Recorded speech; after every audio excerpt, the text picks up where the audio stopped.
Hey, it's Soul, and welcome back to Warcraft Weekly, where the takes are all sorts of coped up, as in, copium? Okay, that totally didn't work out. Hit the like button, subscribe for more coverage, and catch me live on Twitch. I talked a bit on certain topics earlier this week, namely BlizzCon and the end of the race to World First, but there's more that's happened since then. The WoW team held a few things close to the chest, and with the defeat of Mythic Sarkareth in each region, folks were surprised to see an emote, wow, and golden glow emote things all around town, as well as a pet for us to collect. You see, the teams who defeated Mythic Sarkareth first received a quest item for evoker classes to create a legendary weapon, which would have been pretty awkward if top teams did not have an evoker there for their kill shots. Like imagine, OMG, no, wait guys, we gotta go back, get on alts, we gotta do it again. Bring an evoker this time. Yeah, okay, come on, just get back to your seats, thank you, let's go. Completing this quest and blowing a ton of gold on resources scored their evoker a legendary weapon and this region-wide unlock. Not only that though, but since the kill, defeating Sarkareth now has a chance for this item to drop on any difficulty, where the harder it is, the higher the chance. This is on top of the mount skin, which now drops on all difficulties, making the running of this boss especially enticing, ensuring a very healthy raid finder queue, probably a ton of wipes, and something to keep the regional economy healthy. I hope you're a fan of the upgrade system that was introduced in this patch, because from the WoW team's viewpoint, it's working out great enough that they're committing to it for Season 3. This came from a blue post that the team is planning on a few quality of life changes coming to the system in the future, notably that the currencies would be shifted to the currency tab, and if you're capped on crests, you would start receiving ones at the next lowest level, answering some of the biggest critiques about upgrading. I want to pass the question off to you folks. How are you liking item upgrades in this patch so far? Anyone want to go first? No? I guess I'll start, and I come from the perspective of a guild leader who peaks at Keystone Master and ahead of the curve, and I gotta say, this is pretty awesome. Remember when Legion artifact power was first introduced? I recall the WoW team talking about repetition. They wanted to augment the weekly re-clears of raids and dungeons with something more exciting than just disenchanting gear. They wanted to give players a sense of accomplishment each day with these incremental boosts to item level through artifact power and pleasant surprises with legendaries and titan forging. Now that original system was flawed, and you know what? So is this one, but it's also an evolution of what's come before. Instead of just one item to power up, it's every item. They're all eligible, but to me, it doesn't feel overwhelming. It's not the same required side grind like legendaries. It's not a virtually endless grind like with artifacts, or a hopeless grind with titan forging. I either get gear or the items with which to upgrade gear. It's transparent, it's deterministic, and it's not what I would call a brain-dead farm. Like, I can relax and get easy gear, and I can challenge myself to not just get better gear, but to make what I already have better through upgrades. I've been shouting this from the rooftops that there is a grind of least resistance to run keys and do 9s for gear, 11s for upgrades, because at those levels, you're only being challenged with Tyrannical Fortified and then just one more affix, which is definitely within mine and my team's skill level. Moving back to me specifically though, it's been a pretty straightforward and very fast gear climb. Stuff is like raining from the sky, with easy choices to replace or upgrade my 405s all the way up to 424s after, running 5 heroic dungeons and lower keys and then upgrading the gear that I got.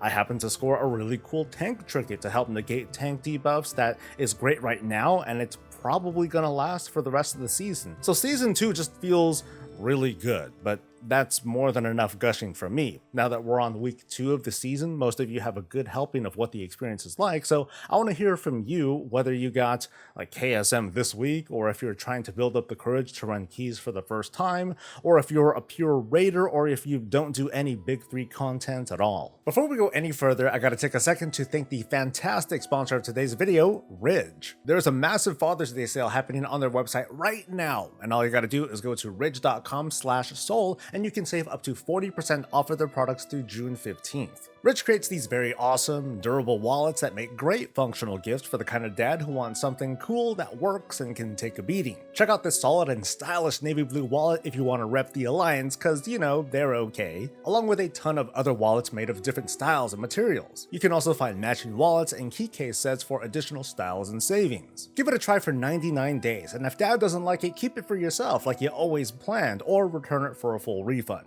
These are honestly terrific products that I'm proud of using and love love for you to give them a try. Just head over to ridge.com/soul and give them a try. The Microsoft buyout of Activision is pretty much a done deal, said no one, actually, but it's getting really close, it looks like. This week, the regulatory bodies of the EU and China approved the buyout, showing that China seems to have a cozy enough relationship with Microsoft even after Blizzard and NetEase had their big public breakup. The approvals put a lot of pressure on the CMA, that's the United Kingdom's regulatory body, which had blocked the deal, citing concerns that Microsoft would be unfairly boosted to being the only competitor in the small but growing gaming cloud market. Unfortunately for the CMA, it's not flying so well politically, with government officials questioning whether being the only country so far to block the deal is going to be good for its consumers. With the UK at risk of waffling, the US has yet to decide to approve or block the buyout, but analysts who've been pretty accurate so far are suggesting that the US will either approve the purchase or try and unceremoniously fail to litigate,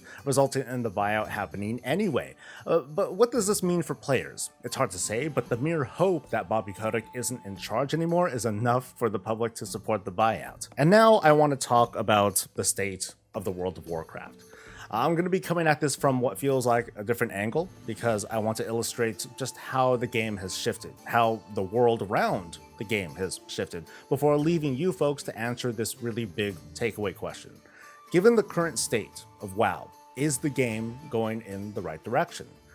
Now, I'm going to warn you in advance. I'm going to be bringing up topics and themes that just might make you uncomfortable. Not because I want you to be or I want to make you think a certain way, but just to get you thinking at all about how the game has reshaped itself over the years.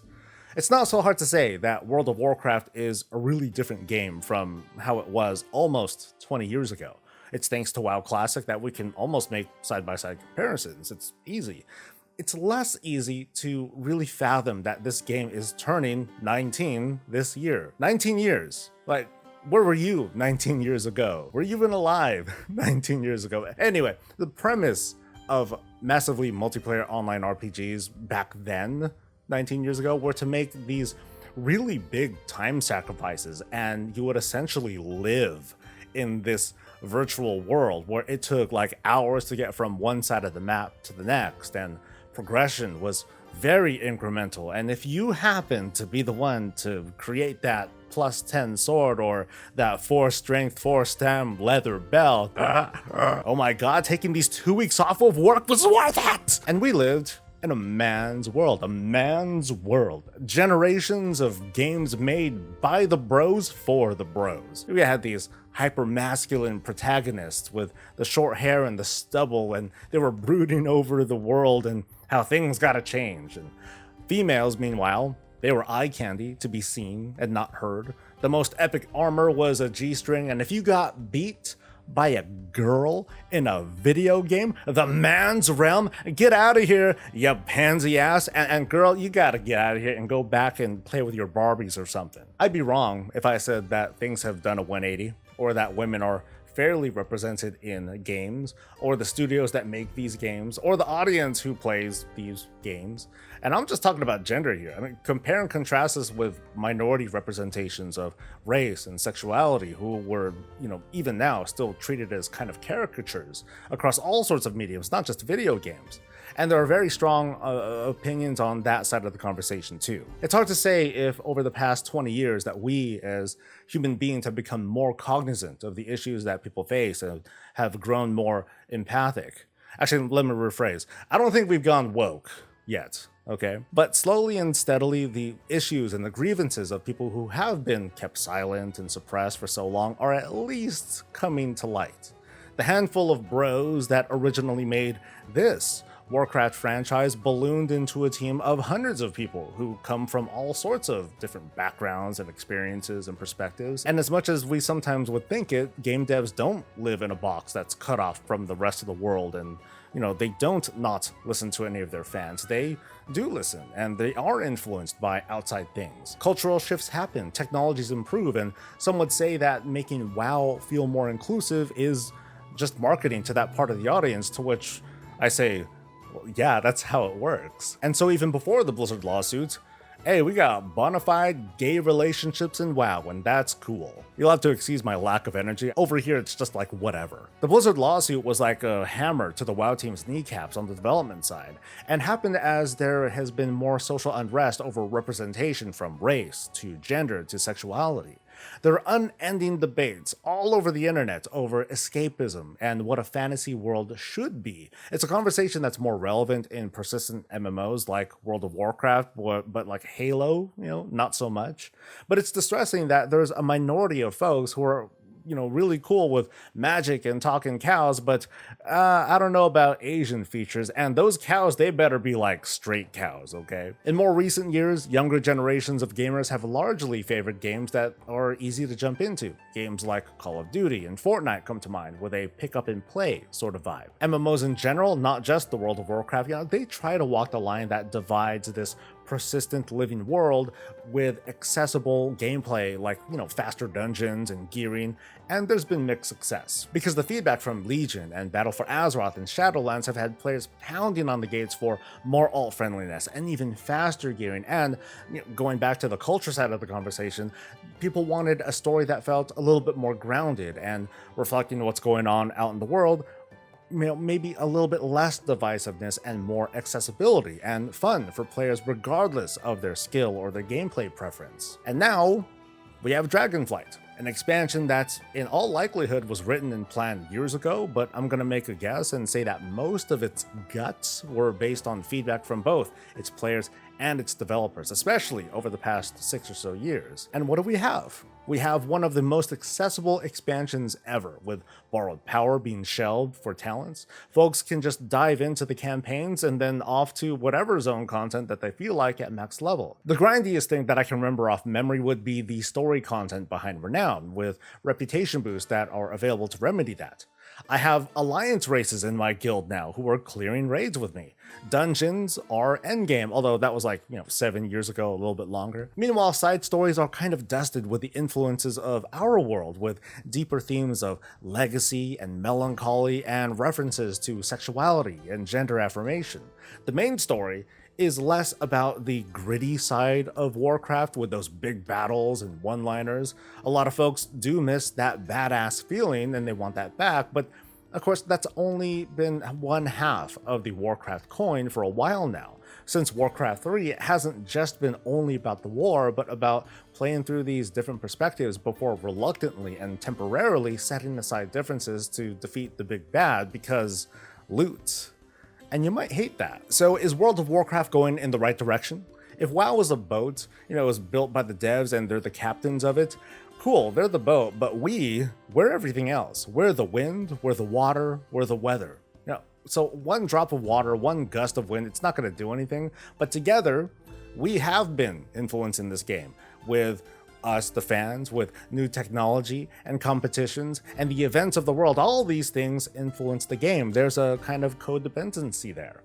And running with this analogy a little bit more, I think that with Dragonflight, the WoW team has been kind of letting the waters guide them, and they're just trying to keep the boat steady. Fairweather fans are going to come and go.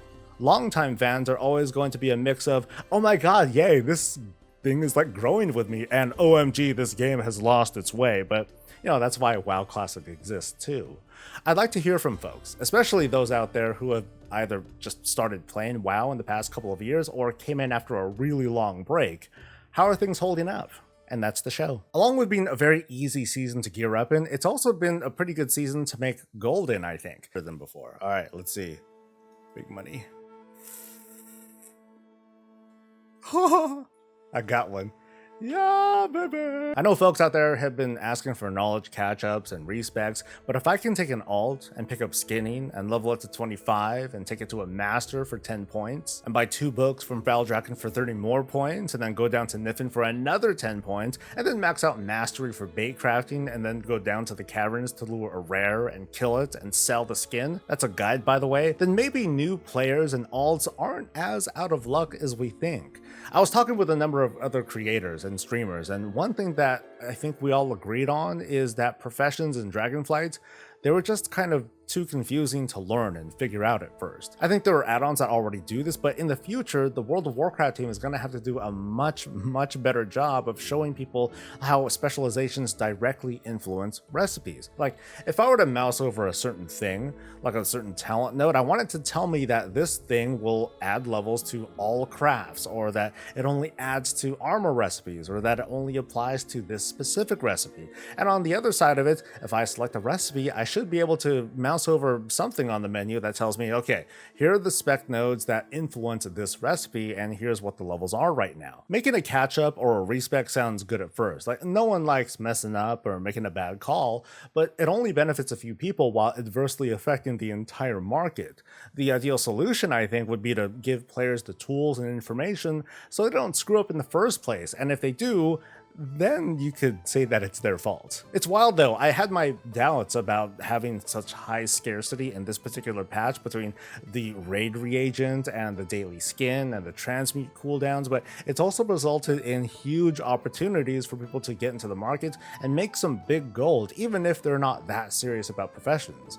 It's not mission table money in terms of like ease and amount, but I think it's been great. So anyway, let's wrap things up with a round of thanks to our awesome viewers over on Twitch, to our beloved patrons, and to you, viewer. You made it to the home stretch. All you gotta do now is hit the like button, subscribe for more WoW coverage, catch me live, and I'll catch you later. Stay safe, stay healthy, and stay breezy.